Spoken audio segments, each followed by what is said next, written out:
காட்டுப்புறத்தான் வாழ்க்கையில் பல சுவையான கதைகள் இருக்கு.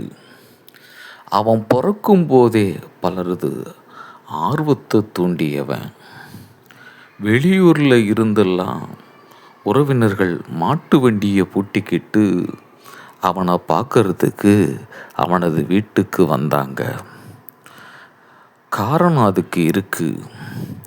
அவனோட அம்மா ஒரு ஆங்கில இண்டியன்ஸ் போல நல்ல தங்க நிறத்தில் இருப்பாங்க. அவனுடைய அப்பாவோ சாமானிய மனிதனை போல மாநிறமாக இருப்பார். அவங்க 2 பேருக்கும் பிறந்த குழந்தை என்ன நிறத்தில் இருக்கும், எப்படி இருக்கும்னு பார்க்கறதுக்கு பல பேருக்கு ஆசை.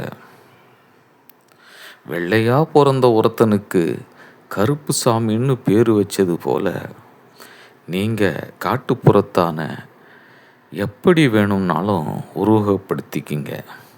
ஆனாலும் அவன் நல்ல அழகான குழந்தையாத்தான் இருந்தான். ஆனாலும் அவனது குடும்பம் ரொம்ப வறுமையில் இருந்துச்சு. அந்த வறுமையிலேயும் அவன் படித்து ஊரு போற்றும் மனுஷனாகவும் உலகம் போற்றும் ஒரு கவிஞனாகவும் மாறிவிட்டான். அவனோட வறுமையும் புலமையும் இதோ ஓர் கவிதையாக. மண்ணு குடிசை மண்ணெண்ணெய் விளக்கு அவன் மகனாக பிறந்த வீடு. வீட்டுக்குள் படுத்தவாறே வெண்ணிலவை ரசிப்பான் பெரும் ஓட்டையாகி போன கூரை. கோவணத்தோடு தந்தை, கந்தல்களோடு தாய், விவசாய கூலியை நம்பி குடும்பம். அடுப்பு எரியாமல் இடுப்போடு இணைந்த வயிற்றில் அவனுக்கு எப்போதும் இளமையில் வறுமை தீ. மாடு மேய்க்க துரத்தியது குடும்பம், பாடம் படிக்க துடித்தது இதயம். போராடி முதல் மதிப்பெண் பெற்ற காட்டுப்புறத்தான்.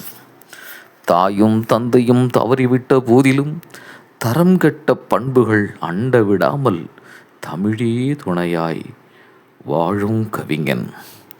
நன்றியுடன் கவிஞர் களப்பூர் கவி.